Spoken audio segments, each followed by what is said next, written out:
I allow myself to bring positive energy.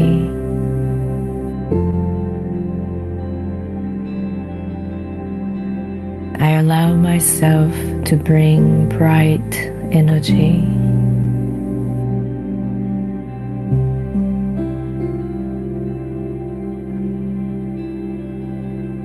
I allow myself to bring warm energy.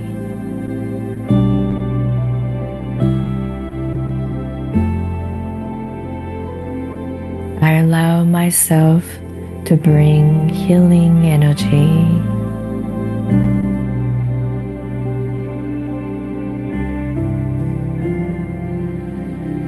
I allow myself to gather my mind and focus.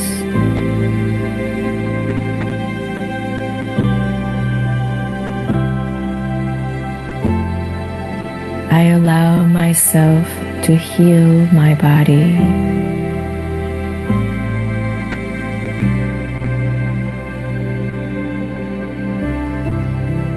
I allow myself to heal my emotional feelings.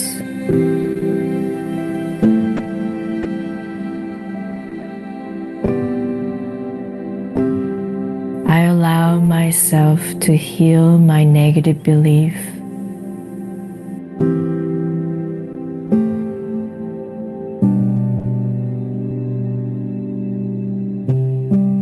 I choose to heal my body.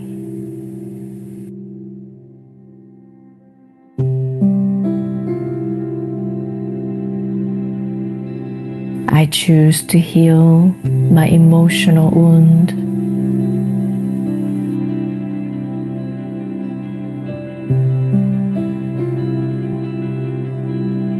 I choose to heal my negative belief.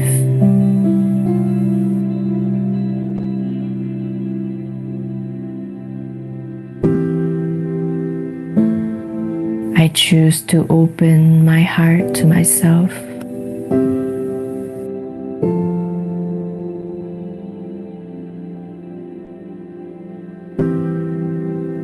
I choose to open up my mind.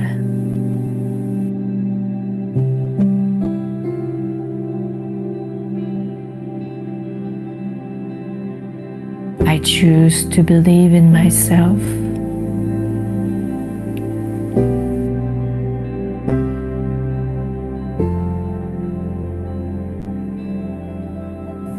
I choose to feel the power inside of me.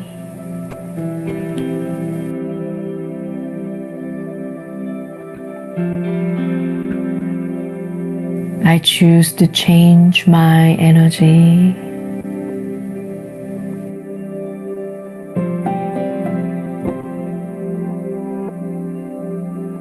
I choose to embrace all the wounds and scars.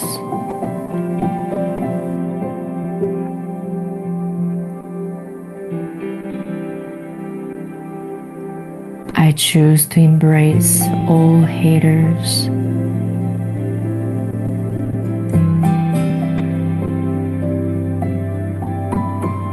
I choose to embrace my defensive self.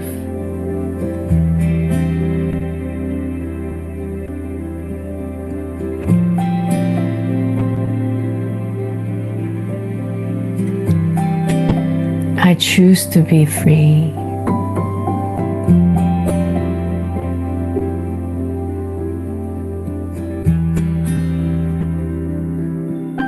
I choose to love myself.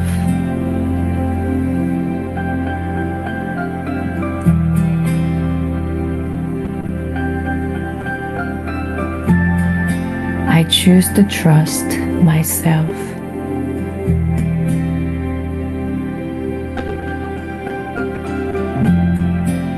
I choose to respect myself.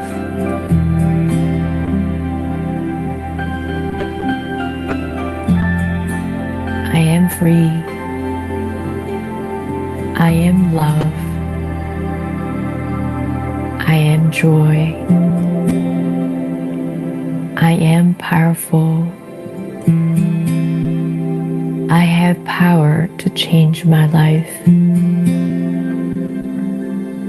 I have abundant love to share with others. I love myself. I trust myself. I respect myself.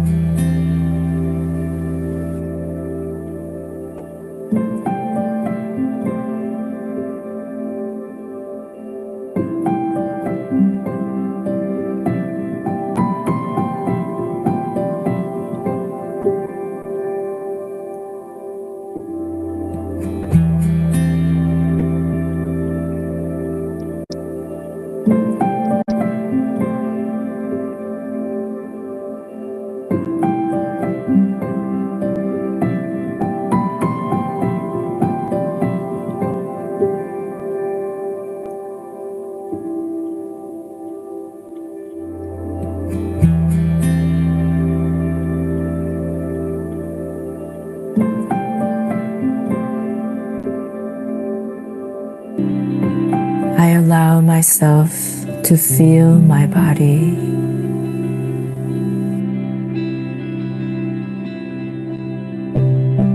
I allow myself to feel my breath.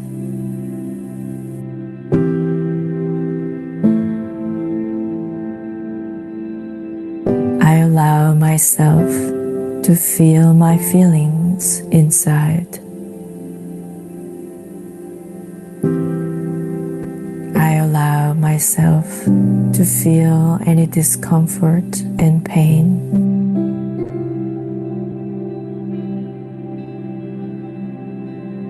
I allow myself to focus on healing.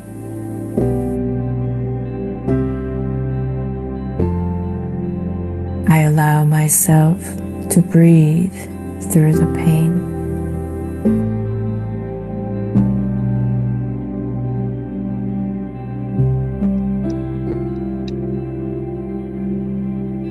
I allow myself to let go of self-doubt.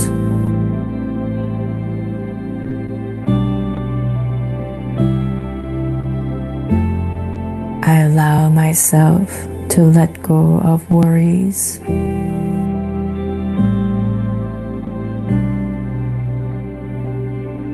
I allow myself to let go of sadness.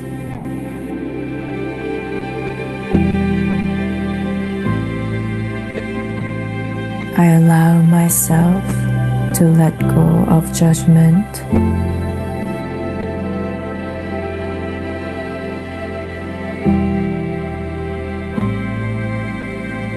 I allow myself to let go of self-criticism.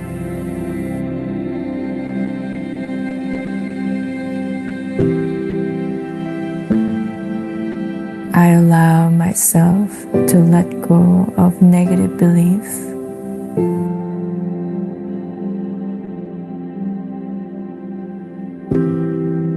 I allow myself to let go of anger.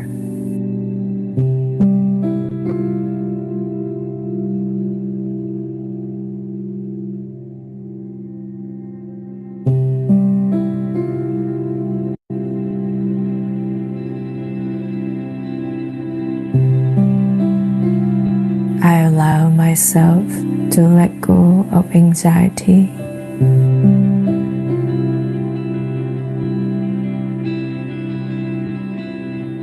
I allow myself to let go of attachment.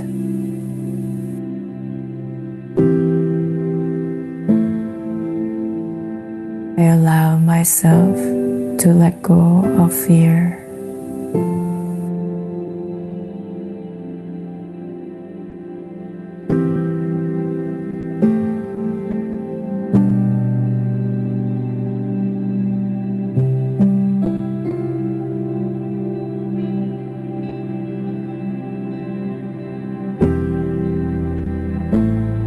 I allow myself to bring positive energy.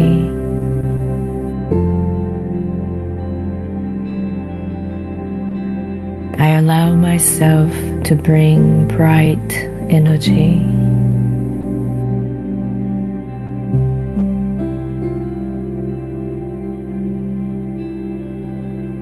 I allow myself to bring warm energy.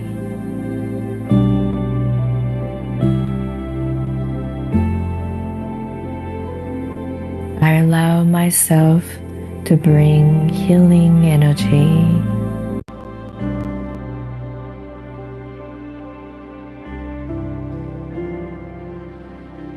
I allow myself to gather my mind and focus.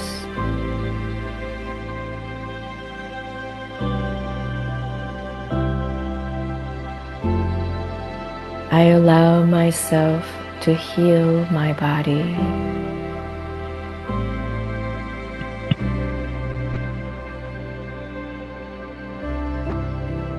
I allow myself to heal my emotional feelings.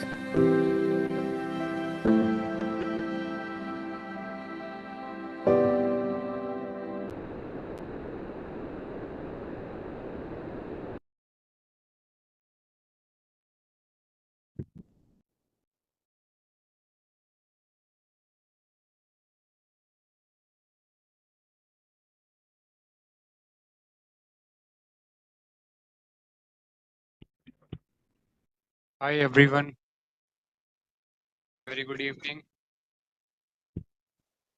First of all, let me know if you are able to hear me properly, clearly.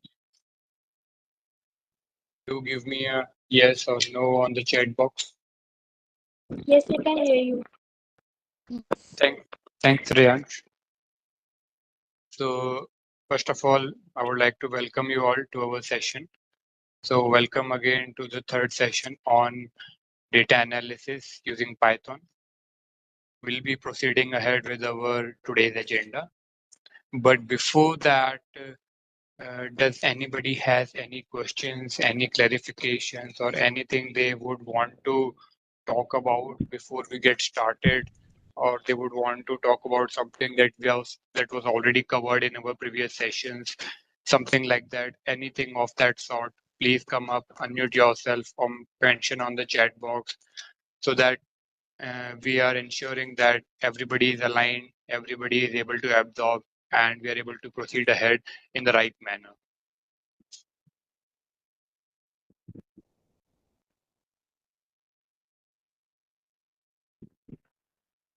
Kindly come forward if anybody wants to speak up about anything, or if there is anything that you may want to revise or discuss upon. That would be a good opportunity to do so. Hi, Prashant. Hi, go ahead. So, Gnaneshwar here. First of Go all, ahead, thank Ganesh. you for the last session. Yeah, so I just went to the recording today, and it was really a hands-on session. Though could not get the time to do the practice of all the things that you shared. I just have one Problem. question that in the Anaconda, uh, in the Jupyter lab, when Right. we are writing the code, generally, so Anaconda being the IDE, I was wondering that when I say, suppose I make import pandas as PD, and then I say PD.read CSV or read Excel. Mm-hmm. So on the dot, generally the IDE gives the autocomplete functionality, but I was not able to do that here, and which takes a time then to kind of type everything. So is there, how can we do achieve that autocomplete functionality? That was my question actually. If you can please help me with. Yeah. Okay, so you are facing some challenges executing the code on Jupyter Lab. Is that what you were trying to convey? No, I am able to do the coding. The only thing is in Java, if I say system in IDE, then system dot, if we do, then it builds the out and dot println automatically. In the Uh-huh. same way here, when we say data frame or when pandas library, we try to access Uh-huh. different functions. Then Right. after the dot, the list of the functions automatically comes, right? But here I am not getting that list, so I have to manually type all the things. So Okay, that okay. is taking little I time. understand. I understand that. Yeah. So basically, a Jupyter Lab is not a code editor actually. So that functionality is there in multiple IDEs, which also provide code editing functionality. So like we have Visual Okay. Code Editor, Visual Studio Code Editor from Microsoft, and then we have Eclipse, Okay. which is a very well-known IDE.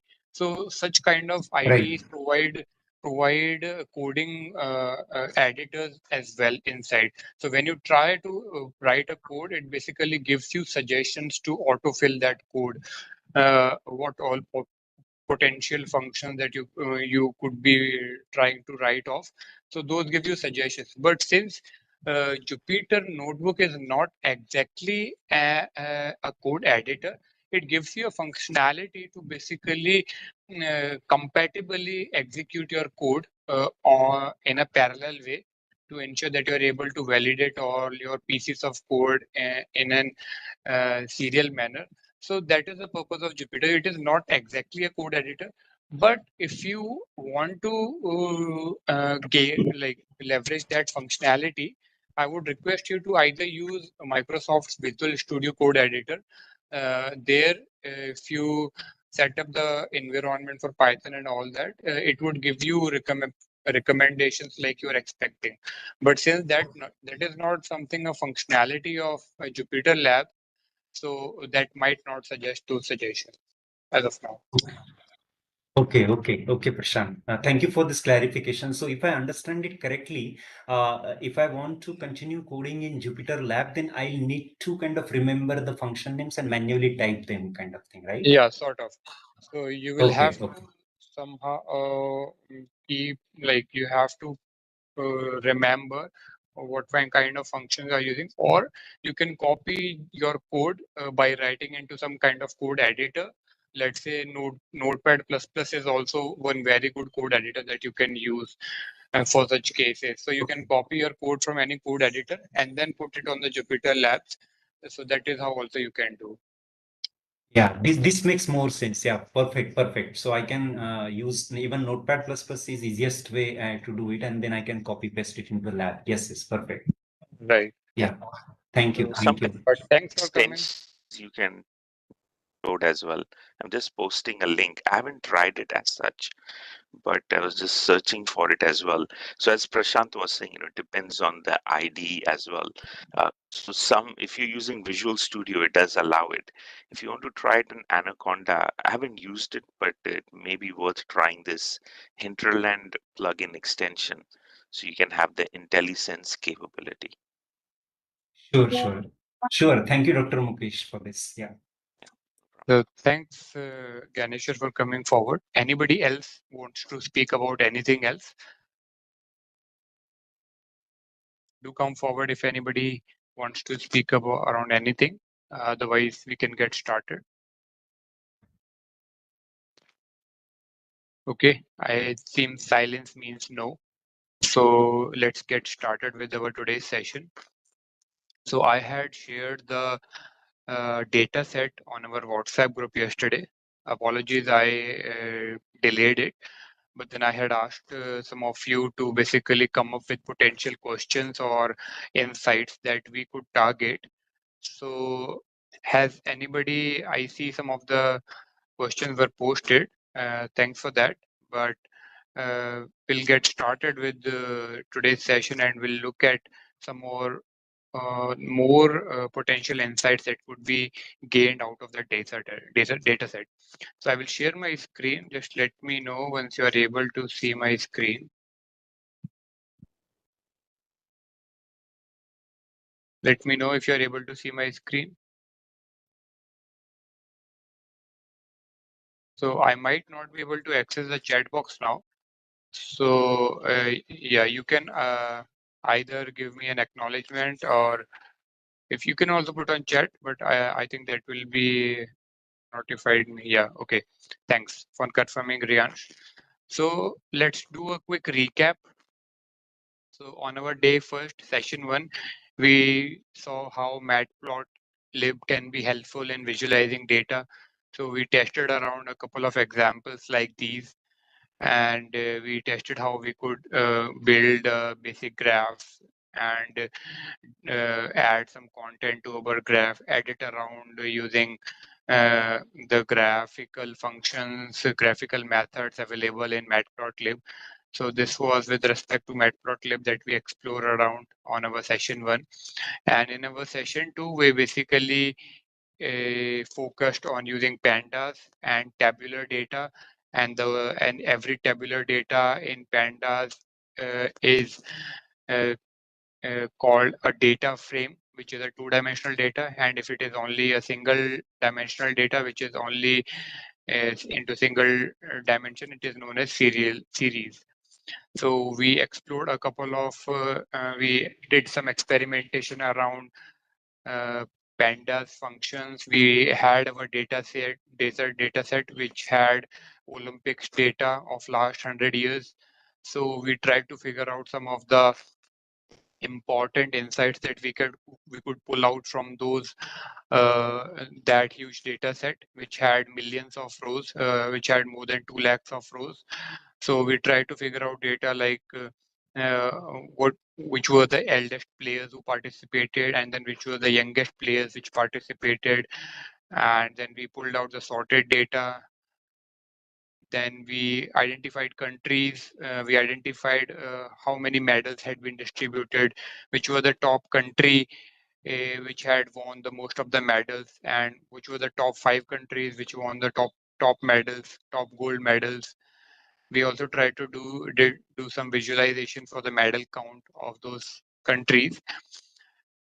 So we explored, then we further specifically focused on the trends, Olympic trends for India. What are the number of gold medals which have been won by India? What are the events, sport events in which India has won medals? And then which players helped India won medals in which years? So we tried to analyze a whole lot of data through our uh, data analysis Python programming. So anybody has any questions around this? So today we are gonna focus more on other insights that we could not target in our previous session. But if you have any specific queries, please feel free to ask.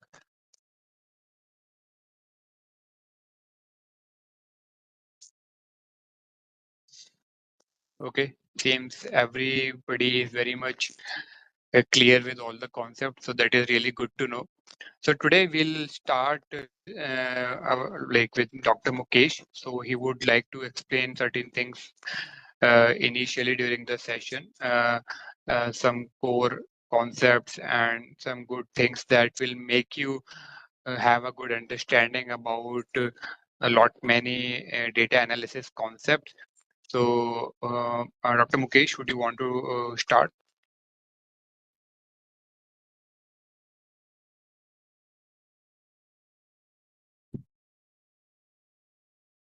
Yes, thanks, Prashant. Let me share my screen. I want to share with you a slide Sure. which will make it in a visual. Just give me 1 second. Screen.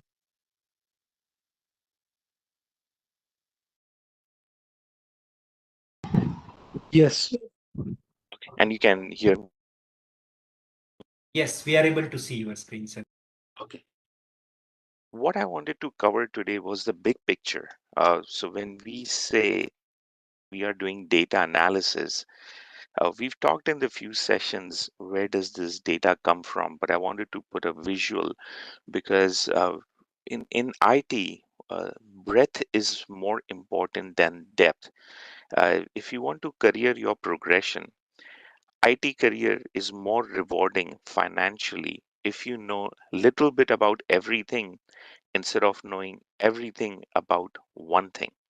So the more exposure do you have to all these little things, you're rewarded financially, and your job title will be more not just a data analyst, but you may want to pursue the path of a data architect as well. So you need to know a little bit about everything.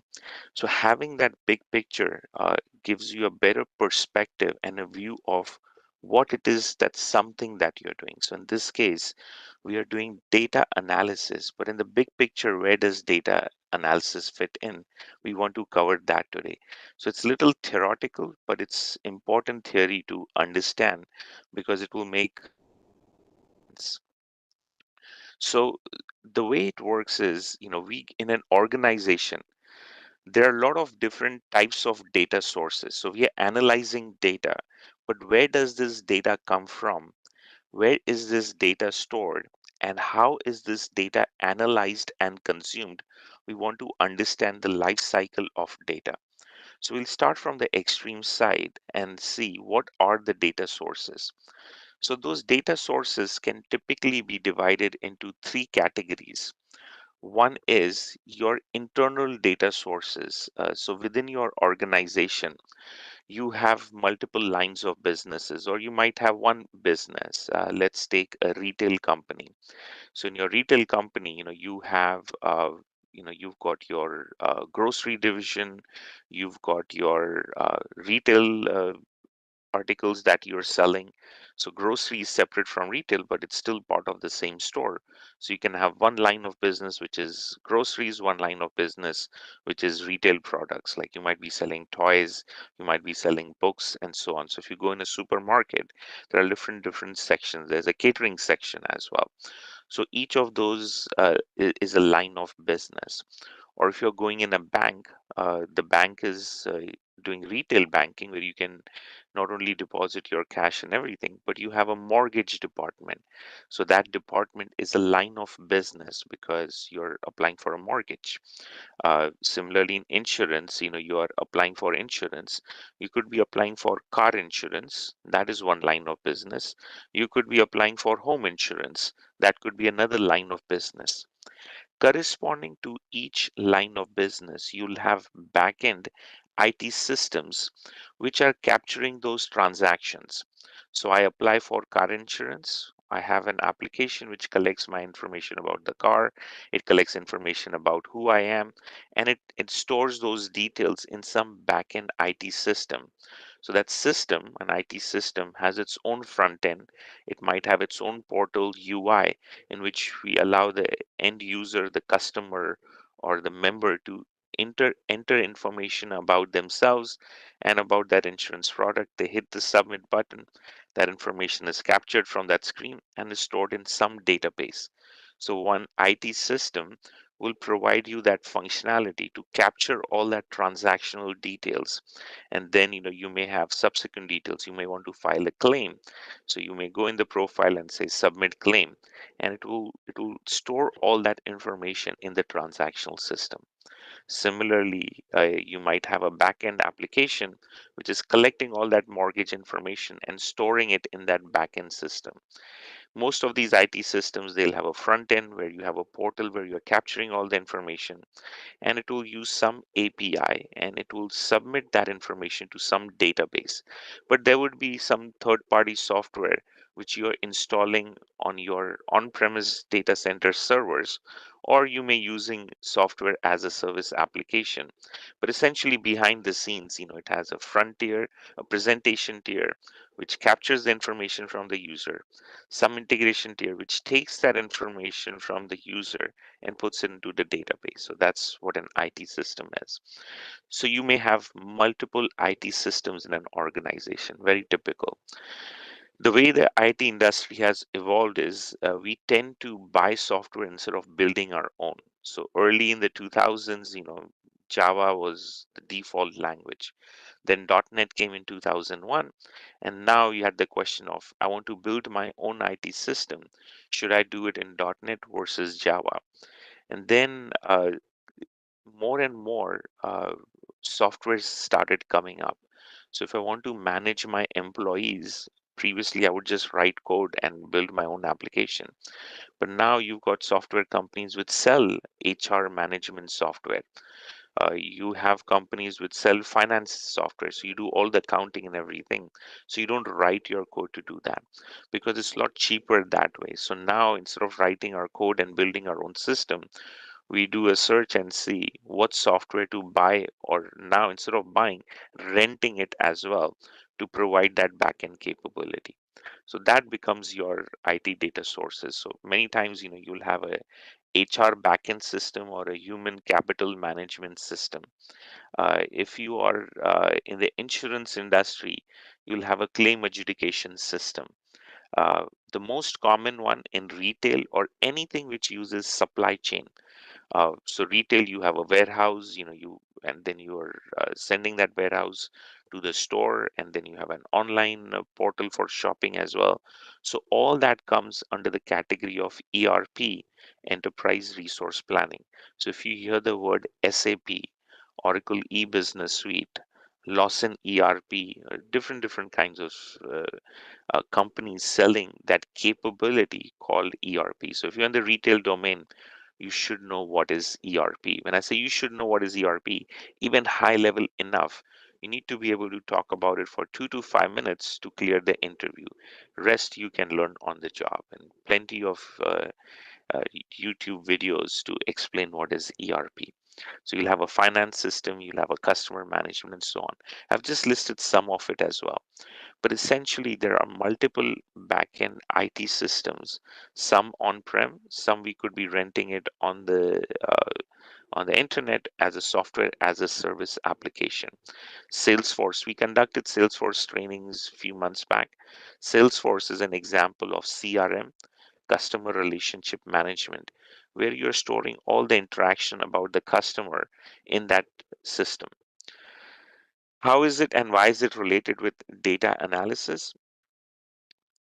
All this data which is captured into these IT systems, we want to bring this data out of the IT systems and consolidate this data onto a common platform. That is the most common data strategy that organizations use. And that strategy is consolidation. There are two strategies. One is you either consolidate your data from multiple IT systems on one common data storage platform, such as the data lake, or you virtualize the data, but it's preferred to consolidate the data. Next question, why do we want to consolidate the data? Why can't we use the data within the transactional system? Why should we consolidate it outside that IT system onto a common platform? And there are primarily two key reasons for it. And this may be an interview question as well. Why do you want to bring this data outside the transactional system onto the data lake? Two reasons. One is if you do all this reporting and analytics, whether it is descriptive, like what happened, how many customers did I enroll, or how many customers should I be enrolling, or I could be enrolling, or what type of customers should I enroll, that would be prescriptive. If I want to do that analysis on the transactional system, a lot of these IT systems, they will provide you reports to do operational reporting. Operational reporting, simple way to remember it is an operation theater. What does an doctor do in the operation theater? He's focusing on this, what needs to be done now.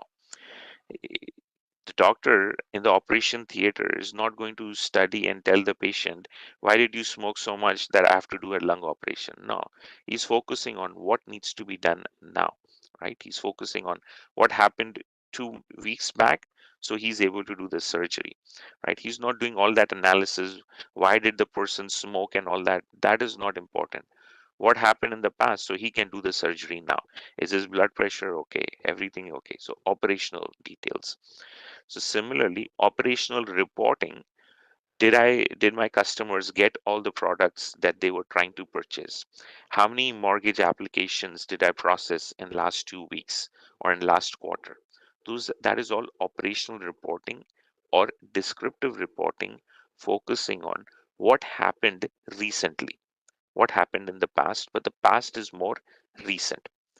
So although most of the tools do offer, may or may not sometimes offer operational reporting, usually the trend is to pull that data outside that IT system and do that reporting outside the IT system because you don't want to impact the performance of the IT system.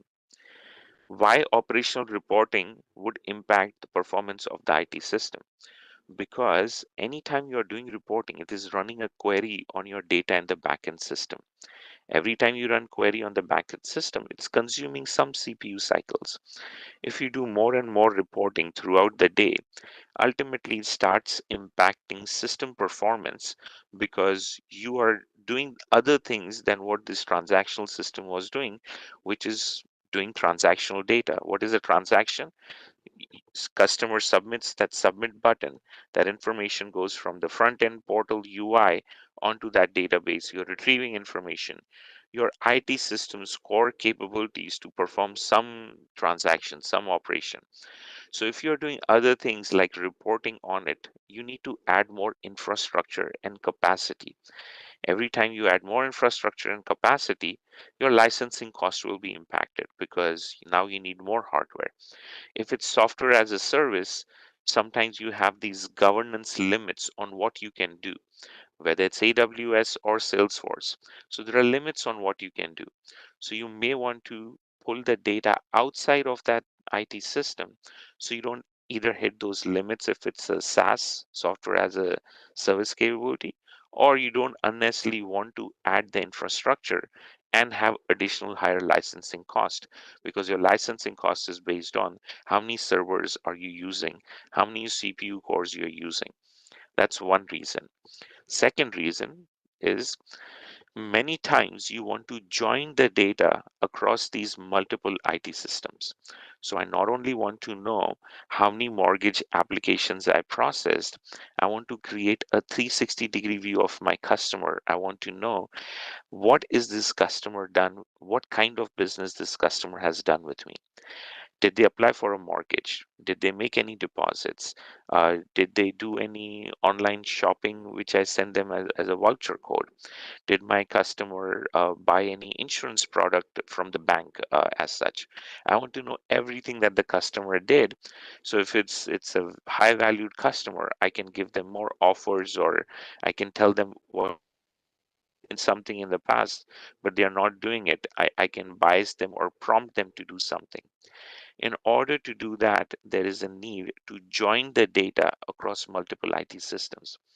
If that data is logged within that IT system, then joining is I have to use a virtualization software product like Denodo, or I bring the data outside of that IT system using a CSV file. I can export that data as a CSV file.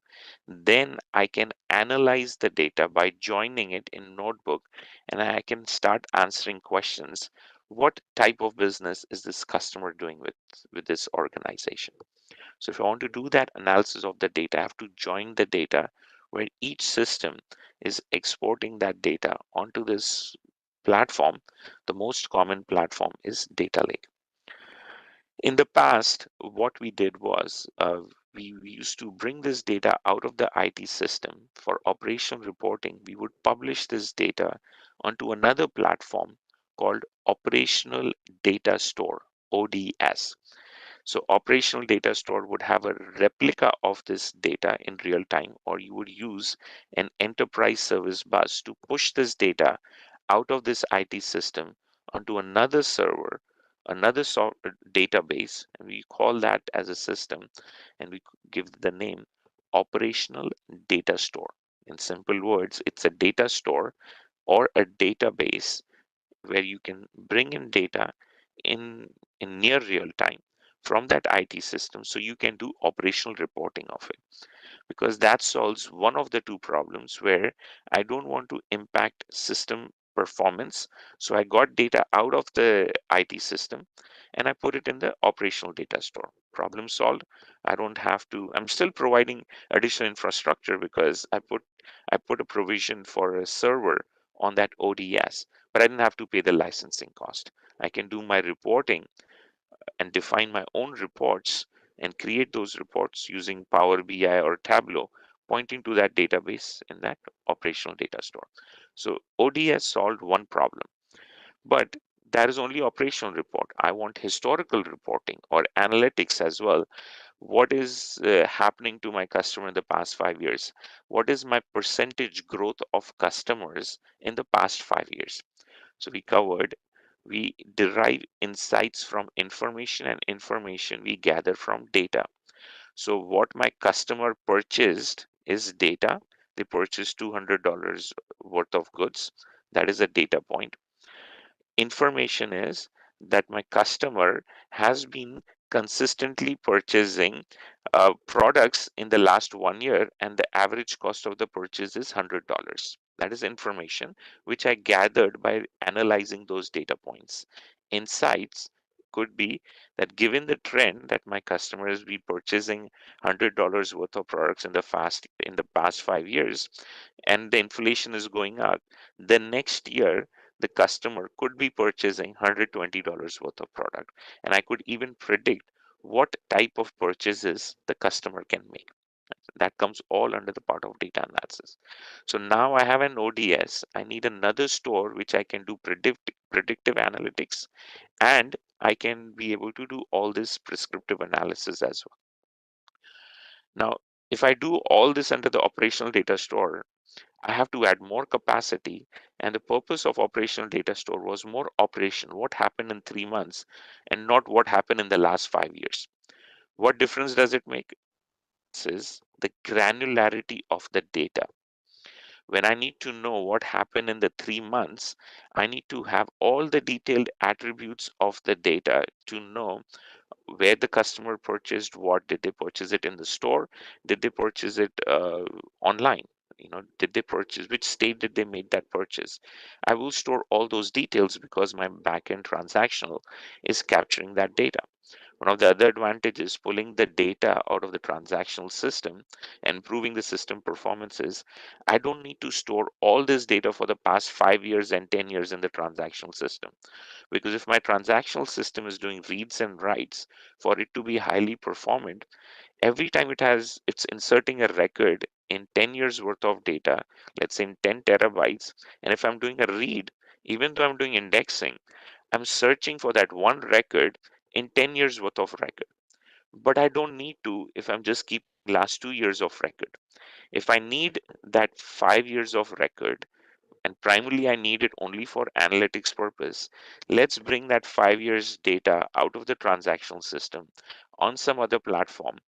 That way my transactional system doesn't not only need more additional hardware, it will perform better because it's not needing to know all the last 10 years of data. It can work perfectly in last 2 years. If my customer submitted an application in last 2 years for a mortgage, I can retrieve all that information. Other than that, I'll archive it or store it in the data lake. So summary is we need to bring data out of the transactional system. We need to put on a consolidator platform. In the past, we put it in an ODS, but ODS doesn't do predictive analytics. So we needed something else which did predictive analytics or which did it more historical and analytics. So we had another system called a data warehouse, where data warehouse is doing the aggregation. In the operational report, I had more details of the data. Where did this person make the purchase? Did they make the purchase online or did they make the purchase in the store? I had more detailed data to be able to answer that. But when I'm just collecting the information, how much is the average value that the person made? I may not need that data, whether they made the purchase online or whether they made it in the store. I just need to know what was the purchase amount. So I can store the aggregated value per quarter instead of storing it what is the purchase made every day. So I have to store less data, and you would do all this aggregation and calculations in a data warehouse. But these data warehouses, licensing cost was expensive. Example, and this data warehousing was done on-prem. Example of data warehouses were Teradata and Netezza. And you can use Oracle database as well. Netezza is a hardware appliance by IBM. Teradata, you build these specialized high-end servers, very expensive. And you would do your data warehousing over there. That was in the past. So IT system, publish your data using some integration tool. You can either replicate the data using some data replication software like Oracle Golden Gate, or you can move the data every hour in a micro batch using ETL tool, Or you can use change data capture. As and when a change occurs in the transactional system, you publish that change to the ODS. ODS will do operational reporting. And then from operational reporting, you send another historical batch. Every day you send a batch to the data warehouse. Your data warehouse would do analytical reporting. That's what happened till the early 2010. That was the most common pattern. So if you're an organization, they'll still probably have an ODS. They'll still probably have data warehouse, because that's what we did in the past. What changed was the data lake. So in one of the sessions, we covered what is a data lake and the advent of big data. So these data warehouses, they were very expensive. They did limited or no predictive analytics. You can still do limited predictive analytics, but nothing using Python. And you would always only bring relational structured data. If you wanted to bring in streaming data, social media analytics, and so on, that's all JSON. So they weren't meant and designed for it as well. So there was a need to consolidate all data, operational data, historical, analytical data. There was a need to consolidate all different types of data: structured data, which is in a relational database, semi-structured data like JSON and XML, and unstructured data such as images, videos, text in an email, or any textual data as well. You can store all of that data on this platform, which we call as a data lake, which underlying behind the scenes, it's nothing but you can store it in an object storage, or if you're using AWS, you can store it in Azure Blob, or if you're using AWS, you can store it in an S3 bucket. If you're using GCP, you can store it in GCP bucket. But you essentially dump all the data. Instead of sending it to ODS and data warehouse, taking that route, in the modern day world, you bring in the data from the transactional system and you put it on the data lake object storage in an Azure Blob or an AWS S3 bucket or a GCP bucket, and you store the data as it is from the transactional system. You don't pick and choose, oh, I'm going to give this attribute because I want to save on the disk space. To save on that disk space, we used to do this aggregation of the data and store the limited attributes of the data, and we used to change the granularity. Where the customer made the purchase, in which store, that is granular data. How much the percentage of the purchase was made in which store, now it doesn't matter which customer made that purchase, right? I'm abstracting it, I'm aggregating it. So it was okay to lose data, but storing an aggregated value of the data, because data storage was expensive. Not anymore. This cost of data storage has drastically, significantly gone down. So data storage, data duplication is not a consideration when designing IT systems. We don't want to throw away any data, because that data might have some information which we could derive, and from that information we could potentially derive insight. Instead of going that route of ODS and data warehouse, you bring in the data from the IT system directly into the object storage on the data lake. That is the trend. And now you can not only bring in data from your internal line of business sources, you can bring in external data source. If you're a retail company, you want to know what impact weather has on what products are you selling. So if it's hot weather, you're probably going to, sell more cold drinks. You're going to sell mangoes, right? If it's cold weather, you're going to sell more hot drinks. So weather has an impact on our mood and our purchases. So what the customer is going to buy and shop is going to be different. You're going to buy a more shorts and t-shirt in summer, whereas in winter, you would want full sleeves. So the type of purchases and everything, weather has an impact on the shopping behaviors. So you may want to bring in data from external sources like weather.com. There are companies like Nielsen which will send you competitor data. You can buy those competitor data, saying how much is the average price of grocery, or what is the average price of milk in a particular pin code or a zip code. You can get that competitor data from third party companies like Nielsen in the retail domain, and you can bring in that data as well. You always want to do social media analytics as well. Social media analytics, people are continuously posting on Twitter or X now. They're continuously posting on Meta, Facebook, Instagram, and so on.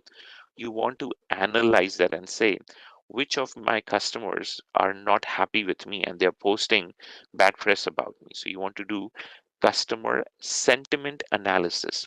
That's one of the common use cases for data analysis as well, which is knowing what is the sentiment of my customer. Is my customer happy? Is my customer just satisfied?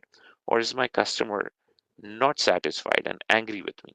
You want to respond to those not happy, angry customers, because if you don't respond to them, they'll keep on publishing and saying, this company is bad, they did this, did that. But if they hear from you, then they are more calmed down. So you want to respond in time. So the timely response is important. If someone says something bad to you and you say sorry right away, they'll be fine.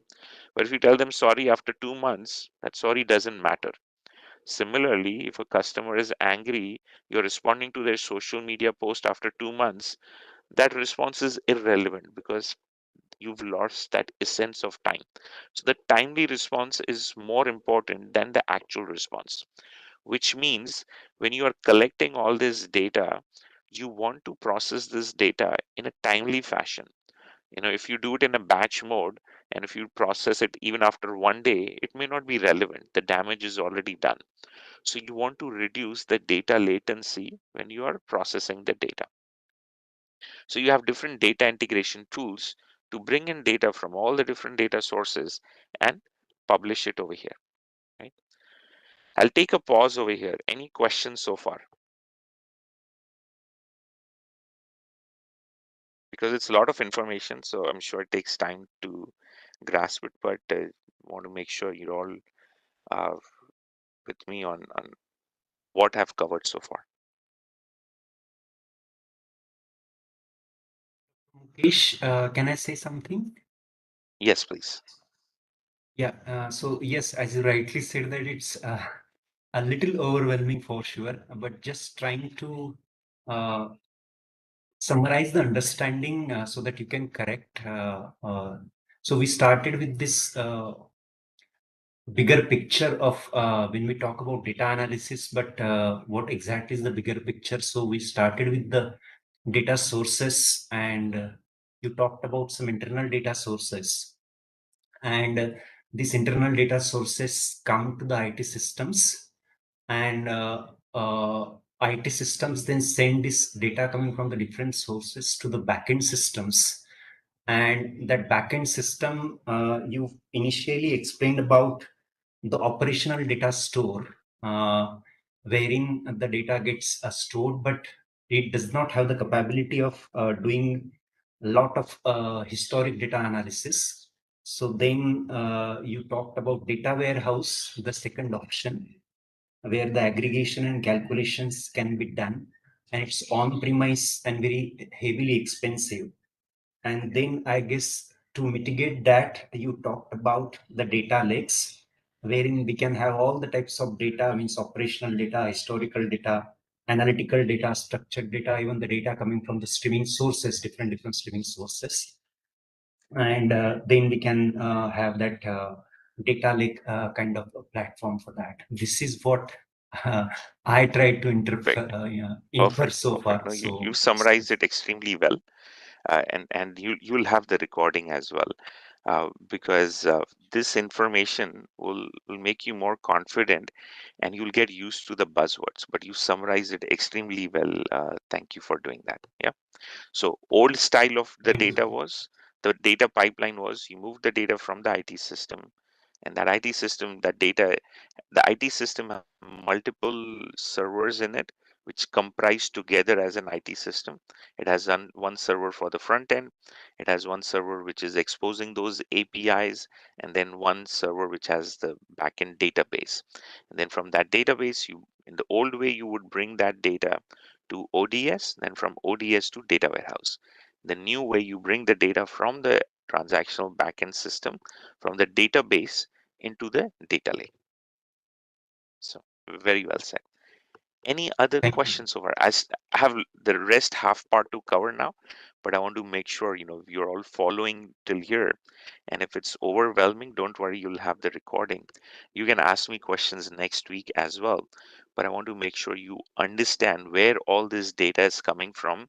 Why are we putting it into the data lake? Why are we consolidating it on the data lake? Because we want to join this data, right? And we want to do predictive analytics. We want to derive insights from this data.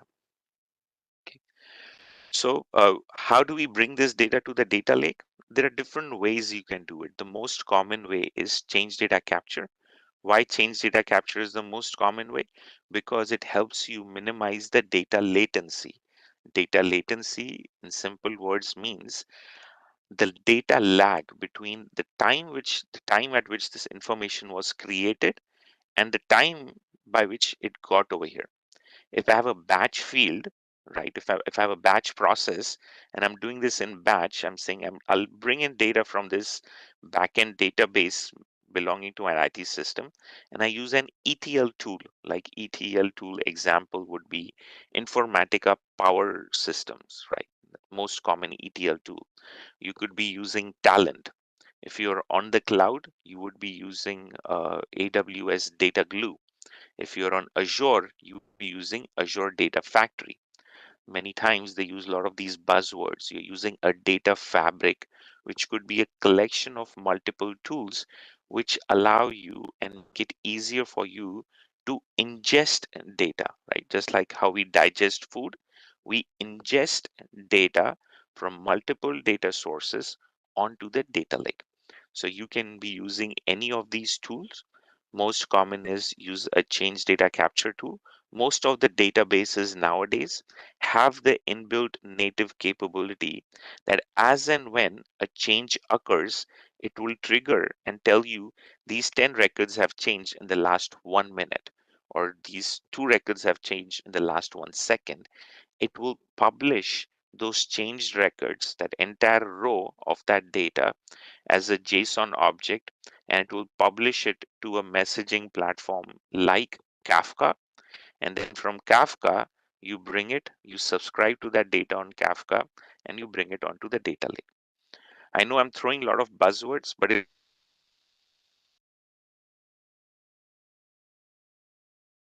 so you can ask in the subsequent question. So does everyone heard or know what is Kafka?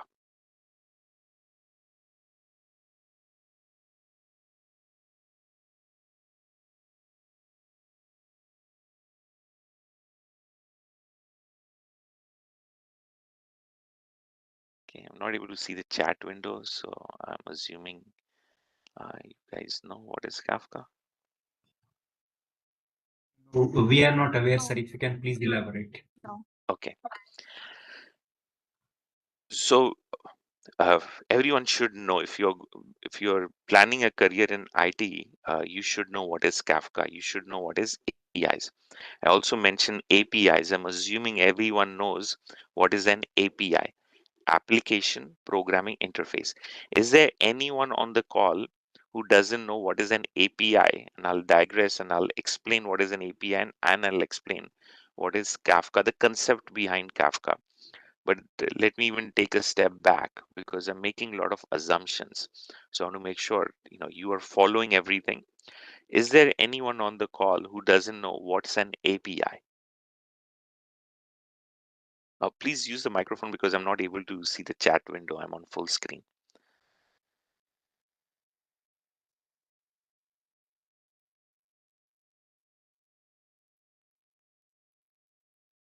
Okay, everyone knows what's an API? Okay, good. So API is nothing but you're exposing your data as a service. It's a real-time interface through which you can query your data. You can submit data. You can perform CRUD operations. CRUD meaning create. C for CRUD is create. R is read. U is update. D is delete. So you can do create, read only, update, delete operations on your data, right? But you're doing those operations through the web using HTTP. But you're able to perform those operations from the web, right? And be able to insert that data or read that data, and that interface through which that HTTP URL that you get is an API. It's an application programming interface. It's an interface through which you are inserting or reading the data. The most common API is RESTful API or REST API, which uses HTTP protocol or HTTPS protocol to make it secure.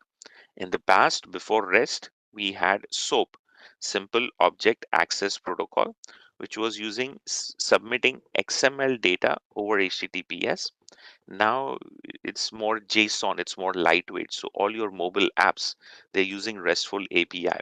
So when you're clicking to that SBI Yono app, behind the scenes, the app is using REST API to connect to the banking backend IT system, right?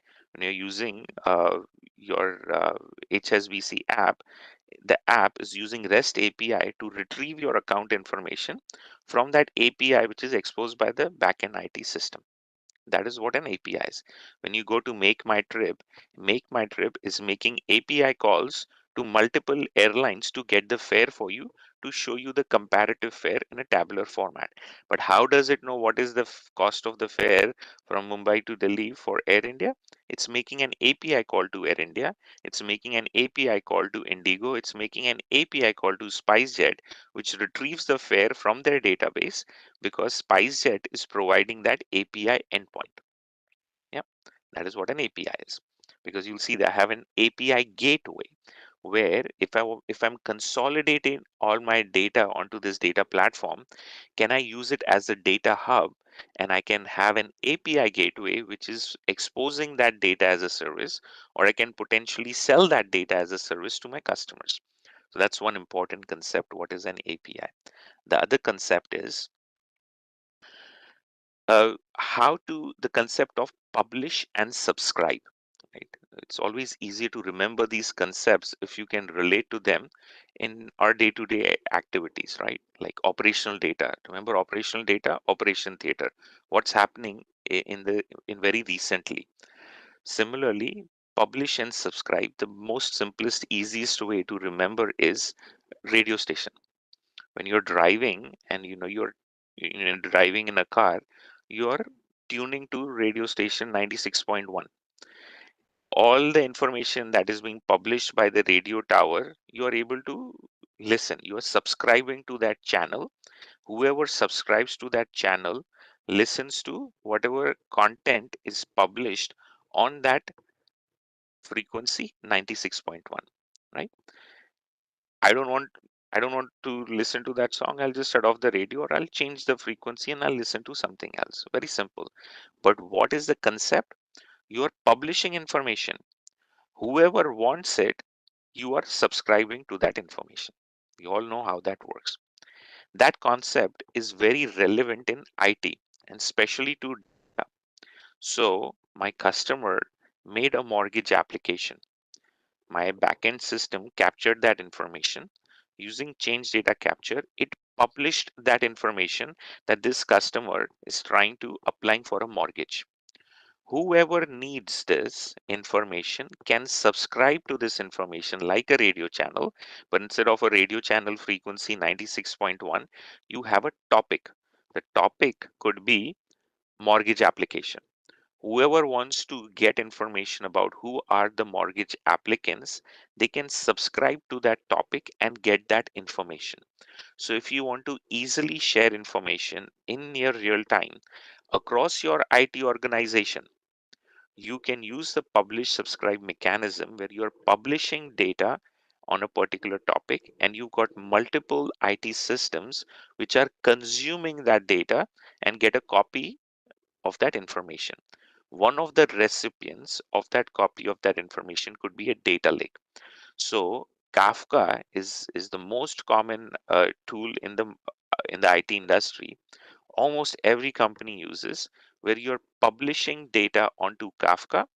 You're subscribing, you're writing a consumer to subscribe to data to Kafka, and you get a copy of that information. So instead of me trying to write a batch job to pull data out of that database and put it onto the data lake, use change data capture to know what has changed, 3 records changed, publish them onto a Kafka broker, and then Kafka broker will publish it as that topic.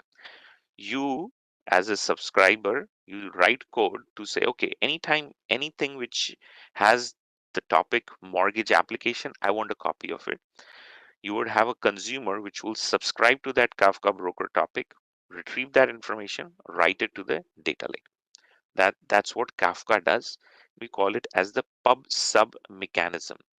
So this concept is very powerful, very much used in IT. So you get that capability on the cloud as well, right? So AWS also has a pub sub capability. So does Azure as well. So you have multiple capabilities. You've got Event Grid in Azure.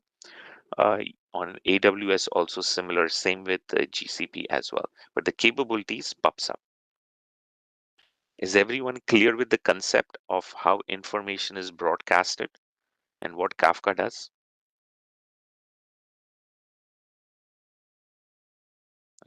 Remember, Kafka radio station. So the concept will become very easy. And you can explain this because they will ask you, uh, explain Kafka.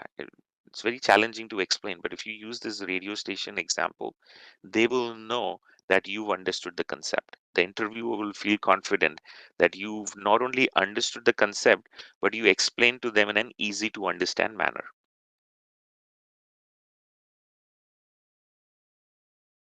Okay. So we got this data onto this data lake, right? All types of data. Data warehouses in the past were more relational. Now they can do everything, but it's too late. By the time they could innovate and provide all that capability at a very high licensing cost, data lakes had evolved, and we moved from on-prem data lakes using Hortonworks, Cloudera, MapR, and now we are on the cloud. So it's very elastic, a lot of computing power as well. So now the question is, I got my data onto the data lake in an object storage. What do I do with my data? How do I consume the data? One of the use cases is descriptive analytics. You analyze the data using Python. So you're getting these CSV files, you're analyzing this data, right? And you're using notebooks, right, to analyze the data. But where are all these computations happening, right? So they could be happening in memory. So you're typically in an organization, the way it would work is you would write a notebook in Databricks. You would use a Databricks cluster where all this processing would occur. So you got massive computational power to do that. Yep. And then that's one use case, but you still may want to do data warehousing. The need is there, but instead of using the traditional route of ODS to on-prem data warehouse, now you've got native data warehouses. So Teradata used to be the market leader for data warehouses in the early 2000s, 2010, 15, so on. Not anymore. The most prevalent, commonly used cloud data warehouse is Snowflake. So if you want to understand what is Snowflake, just plenty of information. If you want to invest your career into data architecture, read and learn about Snowflake. Even if you just know what is Snowflake, it's a cloud data warehousing platform. Good enough. If you can talk about Snowflake for 2 to 5 minutes, you've got the job, because all organizations, they are moving away from Teradata, Netezza, they are moving to Snowflake. If you even have the keyword Snowflake on your CV will be shortlisted over other candidates, because you know what's in the market, you know the entire big picture, you know exactly what's happening. So remember Snowflake. Yeah. Uh, Analytics compute engine, you want to do deep learning, you want to do more predictives, so you need analytics compute engine for it. The default, the de facto, the standard industry market leader is Databricks. Now Snowflake is trying to do what Databricks does, Databricks is trying to do what Snowflake does. So Databricks can also do data warehousing. Snowflake recently added in the last year or so, you can use Python within Snowflake to do data analysis. But if you've got the concept, what is data analysis, how to use Python to do the data analysis, whether you're doing it in Databricks using their notebooks or whether you're doing it in Snowflake, doesn't make much difference to you, because it's just providing you that computational power to do those calculations on terabytes of data, using terabytes of memory, if not gigabytes of memory, to do all these calculations fast. Why do you want to do fast? Because there are a lot of use cases which require timely response. If your customer is in the store and you know what they've put in your shopping basket, right, by using sensors and everything, you want to know what coupons to give them so that they will buy more. You'll tell them, if you purchase 50 rupees worth of products, you got only 35 in your basket, I'll give you 5. I'll give you 5 rupees. You will probably say, yeah, I'll spend 10. Effectively, I'm just spending 10 more. I needed this product later on. I'll just buy it right now. But it's all about timely response. So in order to do all these calculations in near real time, you need that computing power, that compute engine to do all these calculations in a fast and a timely manner. You can do it in Databricks, you can do it in Snowflake, or you can have your own cluster on which you can install Anaconda, Python, and you can do it yourself. You don't have to have it. But a lot of large organizations will typically either or Snowflake, or they'll use on cloud data warehousing. BigQuery is getting more and more popular. A lot of my customers, they use BigQuery as well. So data warehousing is one use case uh, where you're using notebooks. You can visualize that data now. So that's why Brother Prashant is covering data visualization. Or you can use a reporting tool like Power BI, Tableau to do the reporting. You can expose that data as a data hub and sell that data.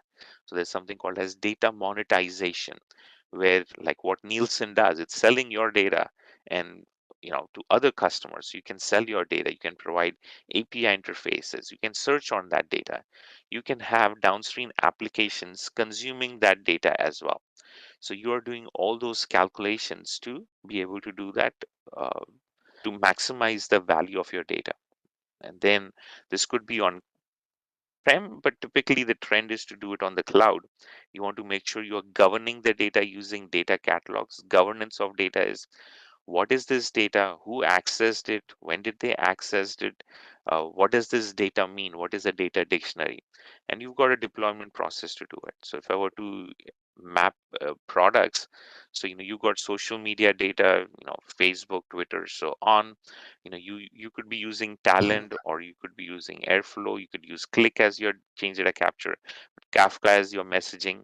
You put it on Azure Blob or Azure Blob configured as Data Lake Gen 2. You store that data in a .delta file or a .parquet file or a .csv as well. But Parquet and Delta Lake are the most preferred format to store the data. So when you're doing data analysis, if someone says, I've stored Parquet files on Data Lake, go and grab it and analyze the data. You'll know that data, that Parquet file or a .delta lake file or a .parquet file is nothing but a file like a .csv file. You can easily read them using pandas and do your rest of the analysis. How and where that Parquet file came in, you kind of know the history. So this data pipeline on how to bring the data from the line of business source to this data lake, that's a data pipeline. If you're using Python to bring that data pipeline, that's data engineering. So that's how you get this data. You can use Snowflake for data warehousing. You can use Databricks. You can use notebooks to execute your in that data. You could use Power BI or Tableau or any other looker or any other tool that you want, Sisense and so on. You can expose that data as a data hub through an API gateway like Azure API Management Gateway, or we call it as APIM, or AWS API Gateway, or in Google, you can use Apigee. These are just different product names. If you just remember those product names, they'll just show that you know what the landscape looks like. And you can use this data behind the scenes. I'll take a pause over here. This covers the big picture, so you know what you're analyzing, how and where those calculations are being done. Why data leak is relevant? Because realistically, 95% of the time you will be bringing that data from a data lake to do that analysis. And we use the word raw zone, raw data as it is, as it comes from the transactional system. You can join that data in a notebook and then visualize it either using Power BI, or you can visualize it within the notebook as Brother Prashant has shown in the past. Any questions?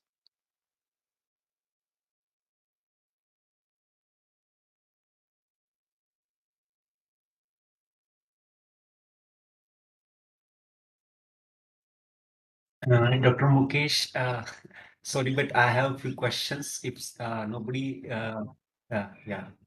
Um, so we talked about. I have multiple things in the mind. I'll just try to phrase them. So one thing we discussed about is the Nielsen platform, wherein we can get the competitors' data. I just have one question in my mind that how can we relate it to the data privacy? So suppose I need some data of some competitor and I try to get it from Nielsen. So I don't know about the data privacy policies which Nielsen follows, but I as a means user of that data, won't I Yeah. be doing the data breach kind of thing? Yeah. Yeah. Very, very good question. So, as you know, India recently passed, I think in August, just last month, they passed in a Data Regulation Act of 2023. Data privacy is important throughout the world. So in US, in EU, they have a data privacy law called GDPR. And the Indian Act was modeled based on GDPR. GDPR is the most stringent data privacy act, and it has the feature called right to forget, right? And you cannot use my data without my consent. There was no such law until last month, but now India played catch up and introduced that.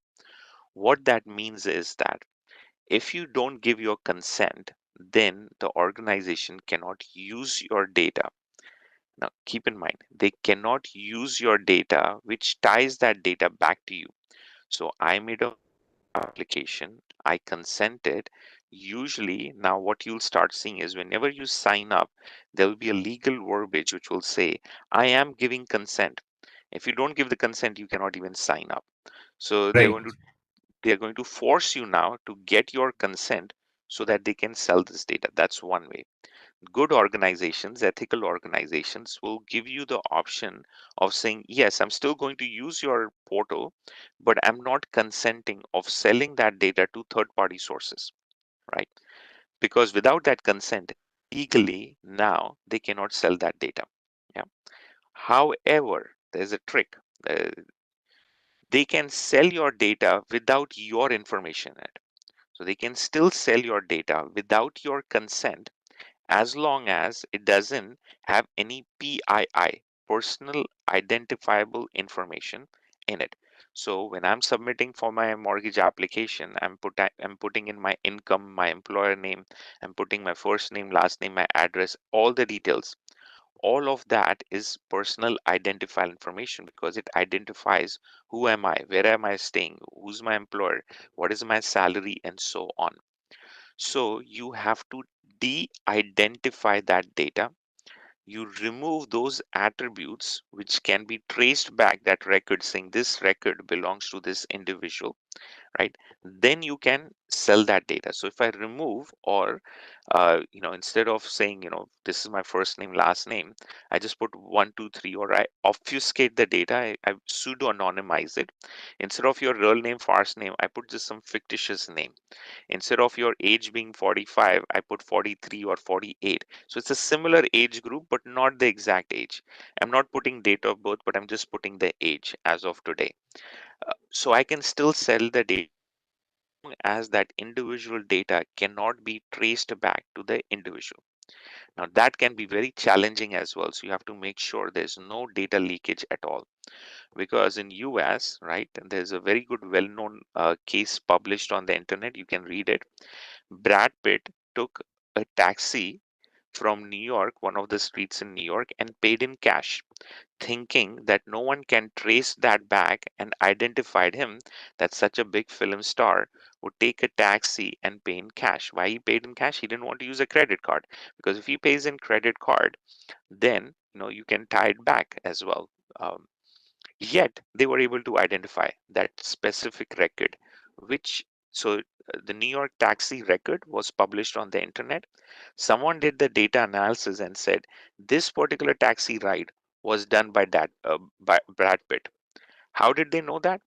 That data source by itself didn't have any information. It had no mention of Brad Pitt, but they traced back where he attended that event, and they had access to some of the surveillance cameras, and they were able to trace back using face recognition that this was that specific person. So when we are doing data analysis, or we are de-identifying the data, we need to absolutely be sure that you're not giving any data attributes which makes it possible probabilistically to be able to tie that information back to an individual. Many times what organizations do, they will do what's called as tokenization.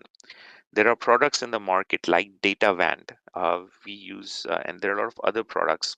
So you'll see in the security, there's HashiCorp Vault. With HashiCorp is a company. They used to be open source. Now they went public. What is their product? You can tokenize your data. What is token? In the old days, when you go to the post office or you go to the bank, instead of standing in a line and saying, I'm 10th in the line, you go to the line, you pick a token, which is a number. And the token is nothing but your number, your queue in the line. So you have the information. Your information is your 10th in the line. But instead of saying 10th in the line, you just have a number. You can exchange that number, give that token to anyone else as well. So you're tokenizing, or you're kind of encrypting that information, which is not easily understandable. So instead of taking your first name, last name, and all those details, you replace it with this token string. If that token string is nothing but a hash value, so corresponding to that first name, last name, all those attributes, you get the token string. You sell the data using that hash value. No one knows what that hash value is. What does it translate back to the user? But another credit card company, if it uses that same tokenization software, the way the hash function works is if you give the same input, it will create exactly the same output. That's what a hash function does. If I put number 1, 2, 3, 4, and 4, 5, 6 as 2 inputs, it will create this string, but that string will be exactly the same if the inputs are same. Even if there's a space difference or one thing, small thing change, the hash value will be different. So they take your first name, last name details. They use tokenization software. They sell the data with the token value in it. I can buy that data from one company with that token value. I can buy data another from a totally different company which has that token value.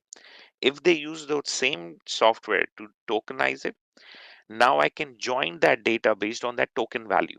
And I know it is for that same person. I don't know who that person is, but I know it is that same person who did this shopping using this credit card 1. It's the same person who did this shopping using credit card 2. I don't know who the person is, but the token value will match if it's the same person. That way, I can join all this data. I don't know who the individual is, but I can still sell it. That's what Nielsen does. That's what a lot of other organizations do. That's how they do all this data analytics and data analysis to use the information that you provided without consent or with consent. Did I answer your question? Yeah, thank you so much, Dr. Mukesh. Quite, it's like means new insights actually in terms of data privacy. Yeah, sure. Yeah. Yeah.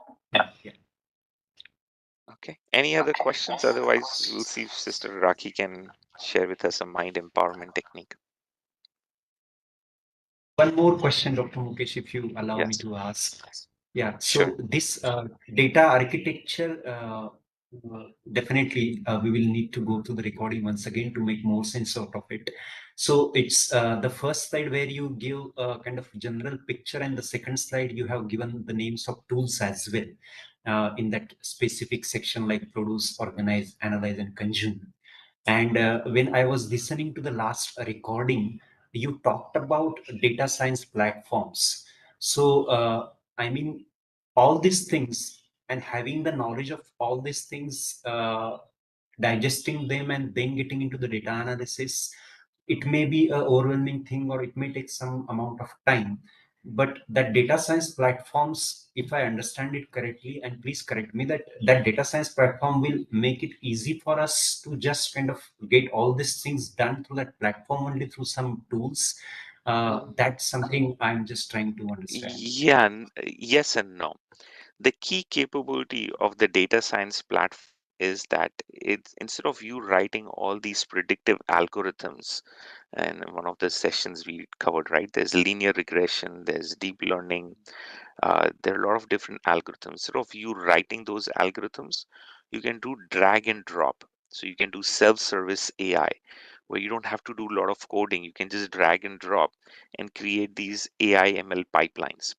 So it allows you to make it faster to do this data analysis. Now, there are some products in the market.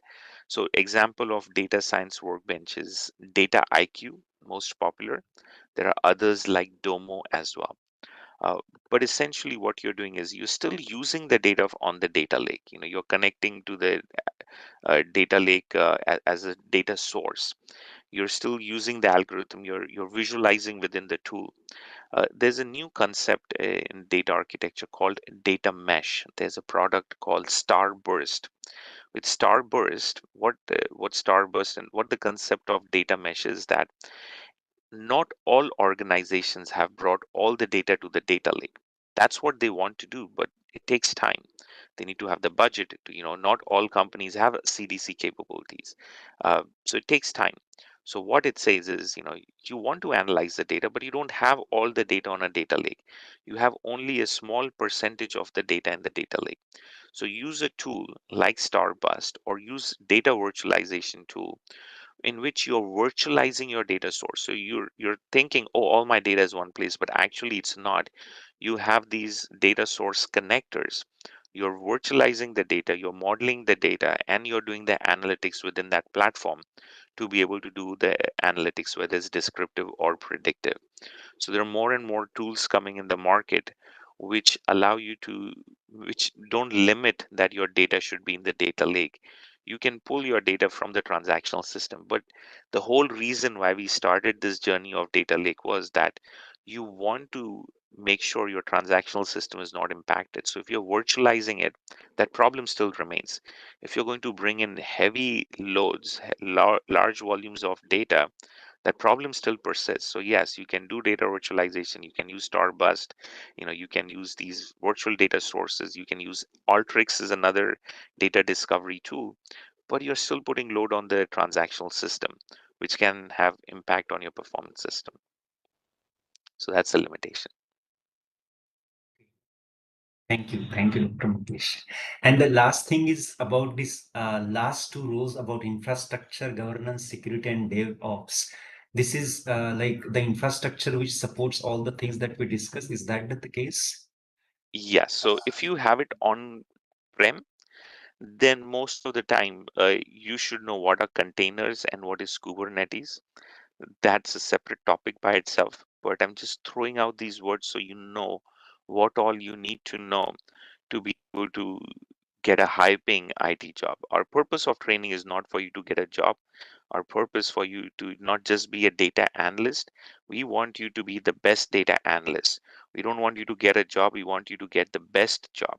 In order to get to be the best in your field, having little bit knowledge. You don't need to be an expert in containers. You don't need to be an expert in Kafka, but little bit of everything. You need to know a little bit about Kubernetes. You need to know what are containers, why containers versus virtual machines, what is serverless computing. We've covered upon this in some of our other trainings, but it's always good to know why should I use containers, what are containers, and so on. So infrastructure is nothing but that hardware infrastructure, that physical infrastructure, which is the backend for the data storage. So data lake, where is that data stored? Stored in object storage, it's on cloud. But if it's on-prem, then you need to have your own server on which you store that data, what kind of server it is, and so on. So that all is infrastructure. Then how are you governing the data? Do you have a data catalog like Colibra or AWS data catalog? Do you have a data vault where you're storing all the keys, so you're securely transmitting and communicating all this information? Nowadays, instead of DevSecOps, what's even more relevant, I should update on this slide, is data ops. How are you deploying these data pipelines across these different systems? So just a little bit about what is data ops, what is data catalog, what is data governance. That would definitely help you stand out, because not every data analyst would know about it or even heard about it, but you are the best data analyst. So little bit about everything is always good. Any questions? We are here to serve you. So you can just ask, say, we need a session on this topic, we'll cover it. That's so great. Thank you so much, Dr. Mukesh. Thank you. Any other questions?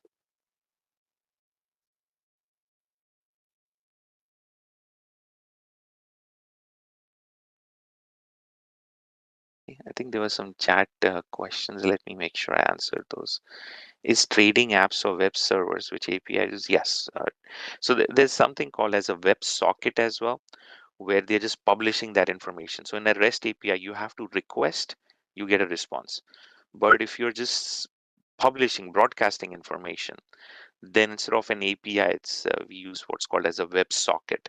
So you're just publishing information onto it. So stock widget, you'll see it's just dumping information. Behind the scene, it's using a WebSocket. That's how it's getting the information.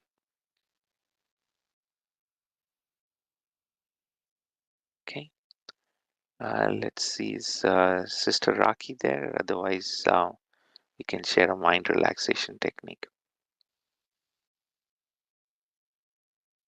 Okay. Seems like she won't be able to join. So I'll cover a mind relaxation or a mind empowerment technique. In one of the sessions, we discussed how does the mind work. The mind is a very powerful tool. Whenever we buy an appliance in the market, right? You're buying a washing machine or a hi-fi gadget. It comes with a manual. Washing machine comes with a manual. There's a car manual and so on. The mind, the human mind, is a very sophisticated, highly functional, does amazing things. Yet we don't know how to use it because we don't get a manual with it. We don't have a mind manual or a life manual. Because of a lack of that manual, we tend to look upon religions as that manual and derive those rules as to how to live our life. Yet we fumble. Religions have existed for 2,500 years. Yet they've failed to achieve the simple objective on how to be peaceful and happy. Think about it. 2,500 years, multiple religions came with the single most objective for humans to be peaceful and happy. Christianity came to 2,000 years back. Before that, there were other religions, yet they all failed in the single objective, how to be peaceful and happy. They tried to come up with that manual, but those manuals were so restrictive and they didn't evolve over a period of time, and they didn't achieve that objective. We in our meditation, we understand the mind because our teacher is supreme teacher. He's given us that manual on how to be happy, not one day, not one month, but how to be happy every moment of our life. Now that's a big complicated thing. No one has achieved it. None of the religions have achieved it. How to be happy all the time, no matter what the situation, no matter what type of boss you have, no matter what your boss says to you, no matter what the economy is doing, no matter what is happening around you, how to be happy all the time. That has been the pursuit of humanity and mankind for thousands of years. Yet we did not achieve. Religion was there to achieve that purpose of establishing peace and happiness, yet religion ended up creating wars. Look at all the religions, no exceptions. However, now we know the operating manual for our life. How the mind works is the key to understanding and using that manual. So that's the reason we give so much emphasis on understanding the human mind, because the mind has amazing power. If that power, when not utilized properly, can do a lot more damage as well. It's just like fire. If you regulate that fire, you can cook food with it. If you don't regulate it, it can burn down the house. So is the power of the mind. It can do a lot of creative, constructive things. But if you don't know how to use the mind properly, it can do a lot of destructive things as well. Understanding each individual, your mind, how you think, how you perform, is the key to understanding humanity, is the key to understand the future of mankind. Because you cannot change the world. Mahatma Gandhi once said, I tried to set out to change the world. I tried changing my country, I failed. I tried changing my city, I failed. I tried changing my locality. He tried this while he was in South Africa. He failed. He then realized the change needs to begin with ourselves. He said, I changed myself. The change in me inspired others around me in my locality to change. The change in that locality inspired the people in my region to change, and that change inspired my country to change. And that was one of the factors that brought change in the society, which still serves as an inspiration. So we cannot change others, we cannot change our boss, we cannot change the mentality of anyone. We don't have the power to change it, but we have full 100% power to change how we think, to change our attitude, to change how we respond to events. We cannot change the circumstances, but we can always change how we respond to it. We have the power to know how to respond to it. If someone says something to me, they might say all the wrong things. They might be angry at me. They may not be polite. They might things which were not respectful. The option is always mine how I respond. They might trigger the response in me, but what is the response defines who I am. The mind is defining and taking those discussions.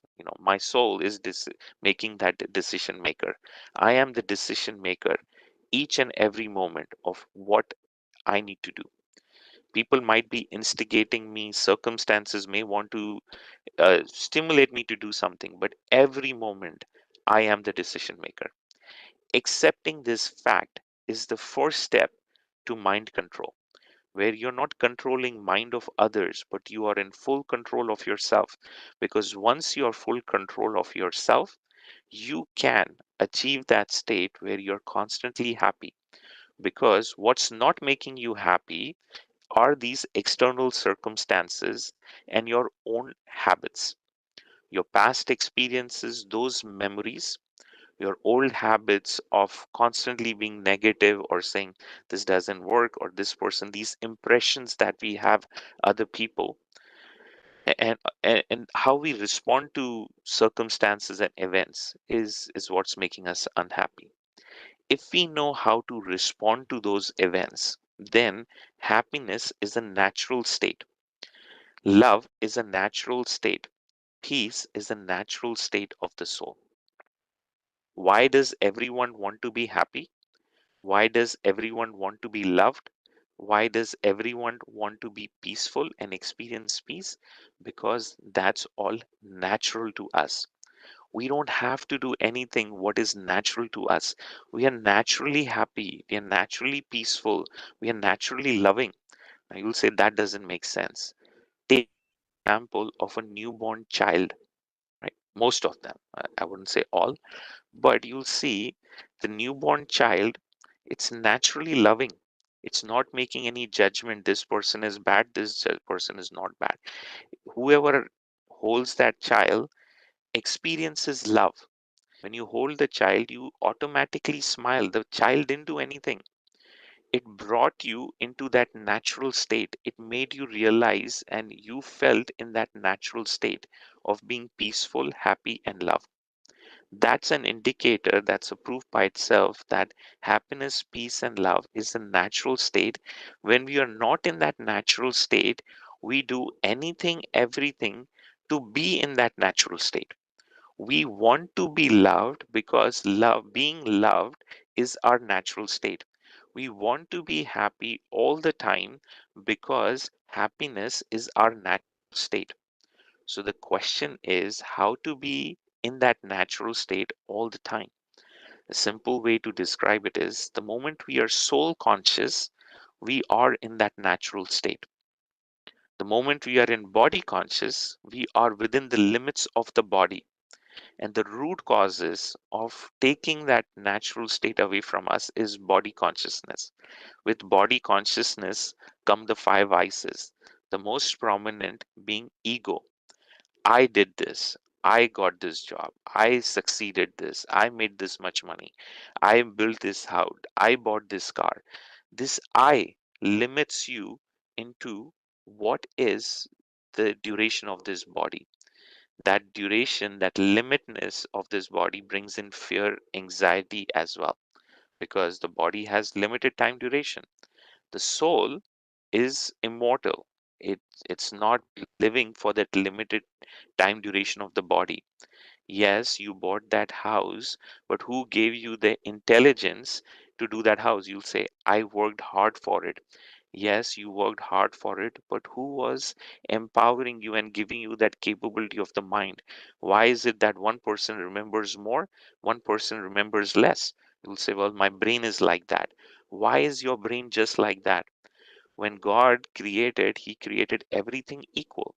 When He gives the supreme knowledge, He gives everything equal.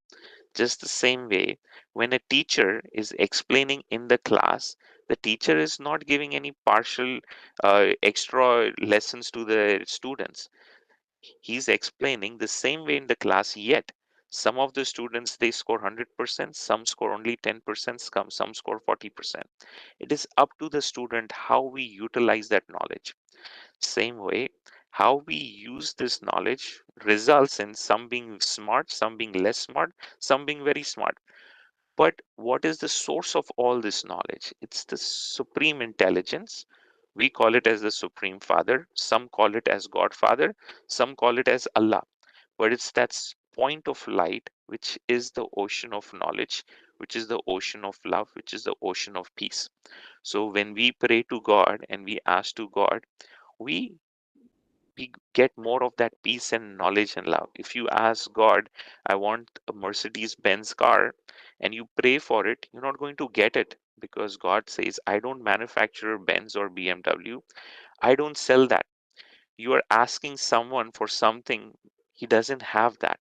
What God has is your natural attributes: love, peace, ocean of love, ocean of peace, ocean of knowledge. You ask for strength, you ask for courage, He will give you that. You ask for a car, it doesn't even get to Him, right? Because He's not tuned to this frequency of, I want these materialistic things. It doesn't even get to Him. In some session, we'll cover how does our communication reach to God. Does God understand all the thousands languages in this world? Someone is speaking Marathi, someone is doing English, someone is doing some African language. How does God communicate? Does He understand all the languages? No, He doesn't. Right? What goes to God are these pure vibrations. Each thought that you have, if it's a pure thought, it has that power to reach to God. But if it's a materialistic thought, I want this, I want that, it doesn't even reach to God. So you're just wasting time. What you want from God is, you want this strength, you want this peace, you want happiness. God says, I have an abundance. Get as much as you want, but at least know what you want to What are you asking for that I have, that you can get as much as you want, because I am your Supreme Father. We have our parents who gave us birth. All that, we say is, we say God is truth. We will say, I have my parents. How is God my Supreme Father? We say God is truth. How is that relevant? I have parents in this life. When I die, my soul leaves this body, takes another body. I'll have a different set of parents. I'll again leave that body and I'll take another body. I'll have a different set of parents. The name of my parents is changing. So if I look in the infinite span of time, who are my parents? Well, it depends which body I was. But there's one parent which is all the time, that is constant, does not change with time. And that relationship of the soul with the Supreme Soul is sort of a parent and child. Which parent wouldn't want their children to succeed and be happy and peaceful all the time? Every parent would want their children to be happy and successful and be as powerful as the parent itself. So does God.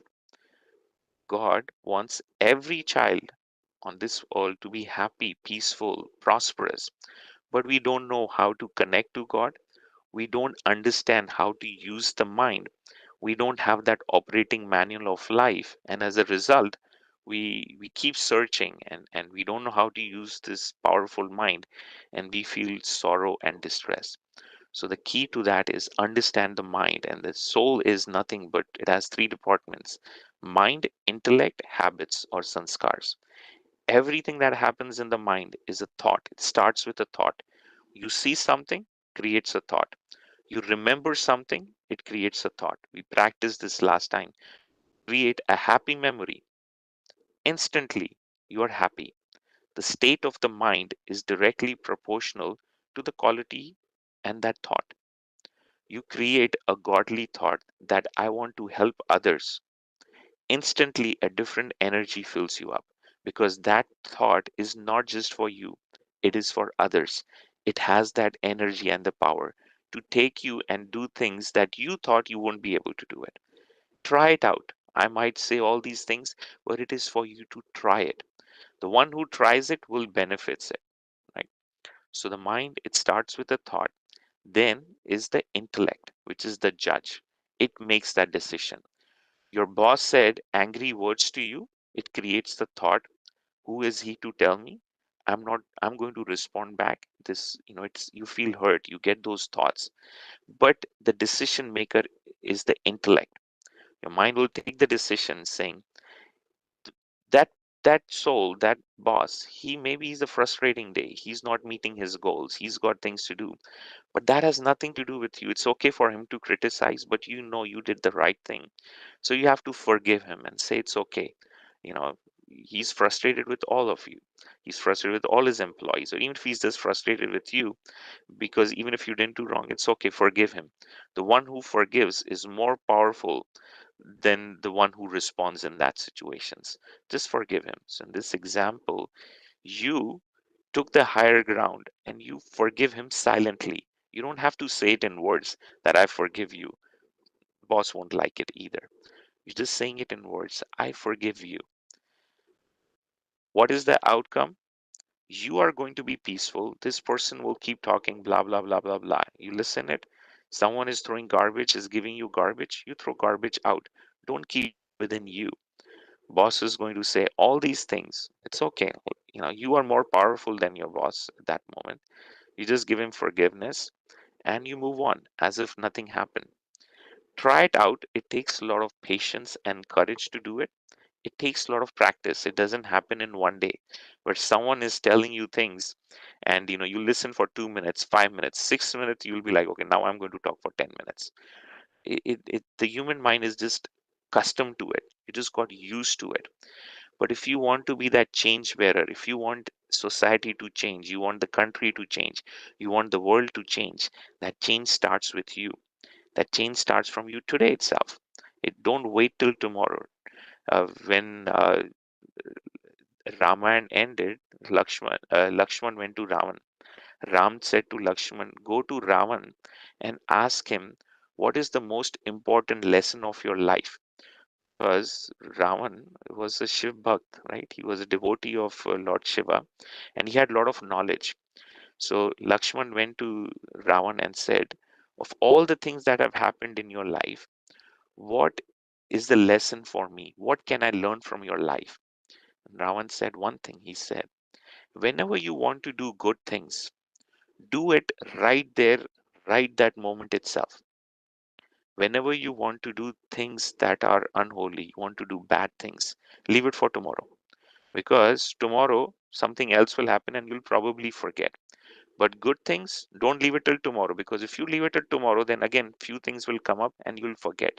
The mind is very forgetful. So you have to constantly remind yourself, you have to constantly remember who you are. You are not the body. You are not your first name and last name. You are not who you think you are. You are a powerful, very highly capable, immortal soul. God is truth. What is definition of truth? Truth is something that does not change with time. If I go in the court and I say something today and then tomorrow I say something, will the judge believe me? No, because I changed my statement from yesterday. What I said changed with time. It's no longer credible, and we'll say that is false. You're no longer speaking the truth because what you said yesterday and today doesn't match. What is the ultimate truth of life? Our parents in this life wouldn't be these parents in the next life. So, what is the truth in life? If things are changing from one birth to the other, everything is changing. Our wife, our children, our parents, our house, our location, nothing is constant. There's only one thing constant in this entire journey of the soul, because everything else is false. Truth is something that does not change over the period of time. If you expand that time horizon beyond the period of this life, if you expand the time horizon across the multiple births that you've taken, what is the truth? There's only one truth. That one truth is the relationship of the soul with the Supreme Soul. That relationship of a parent and a child. That we are the child of that Supreme Father. We are the child of that Allah. We are the child of that Godfather. We are the child of that Shiv. That relationship is the only constant thing. Everything else changes with time. Your partners, your friends, your parents, your jobs, everything changes with time. If you keep that perspective, who is your true friend? If you build all those relationships with the Supreme Father, you will have abundance of everything because you are connected with that supreme ocean of love, ocean of happiness, ocean of peace. You will have everything that you ever desire and need because every parent would want their children to succeed and make sure they've got enough of everything. You already have it. You don't have to do anything. You just need to be able to tune your mind to connect with the Supreme Father and be able to realize the tremendous potential already within you. You don't have to go through all these places of worship begging, saying, give me peace and happiness. You've already tried that, yet where you are. Experience it yourself, right? Would a father or a mother or a parent want their children to beg and say, please give me peace and happiness? No father, no parent would ever want that. So says the Supreme Father that I didn't create you to become beggars. I created you to be emperors. I created you to to spread the knowledge of love and peace and happiness. That is the power that I gave you. So use it. So with that, I'll stop our session for today for you to think about the powers that you have, the power to love, the power to forgive, the power to grow, the power to be at peace, all these powers. For those who are more interested, we can talk more about it, or we do Raj Yoga sessions where we teach about how to control the mind in a very systematic methodological manner. But we'll try sharing those techniques in these 10 minutes, 15 minutes, as and when that opportunity arises. Thank you very much, all of you.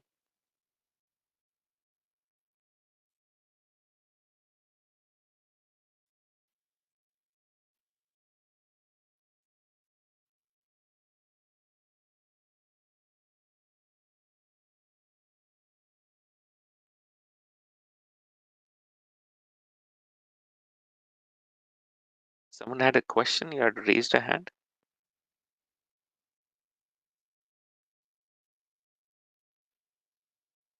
Not. Have a great weekend. Thank you, all of you, for participating.